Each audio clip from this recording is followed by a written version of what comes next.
দেশের উত্তরাঞ্চলের জেলা জয়পুরহাটের পাঁচবিবি উপজেলার বিভিন্ন এলাকায় শীতের আগমনে গাছিরা গৌরব আর ঐতিহ্যের প্রতীক মধুবৃক্ষ হিসেবে পরিচিত খেজুর গাছ থেকে রস সংগ্রহের পর গুড় তৈরি শুরু করেছে।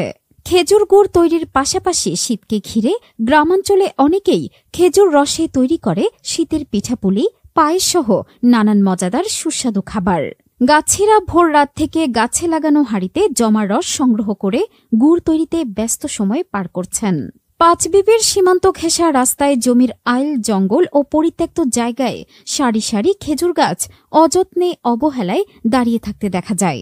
এসব গাছের তেমন যত্ন কেউ না করলেও শীত এলেই বাড়ে এর কদর। গাছিরা খেজুর গাছগুলো পরিষ্কার করে রস সংগ্রহের নিমিত্তে হাঁড়ি ঝুলিয়ে রাখে। দরগাপাড়ার আলম বলেন, আমাদের চোখের সামনে গাছ থেকে রস নামিয়ে গুড় তৈরি করে, কোনো প্রকার ভেজাল দেয় না।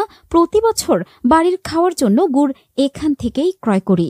রাজশাহীর বাঘা উপজেলা থেকে আসা গাছি আব্দুল মালিক বলেন, আমি ও ছোট ভাই প্রতি বছর প্রায় ২০০ গাছ থেকে রস সংগ্রহ করে গুড় তৈরি করি।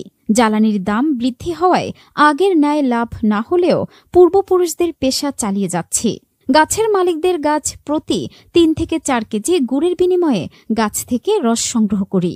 উপজেলা স্বাস্থ্য ও পরিবার পরিকল্পনা কর্মকর্তা ডাক্তার তরুণ কুমার বলেন, খেজুরের রসের অনেক উপকার আছে। বাদুড়সহ নানান পাখি গাছে বসে রস খায় এবং প্রস্রাব করে থাকে।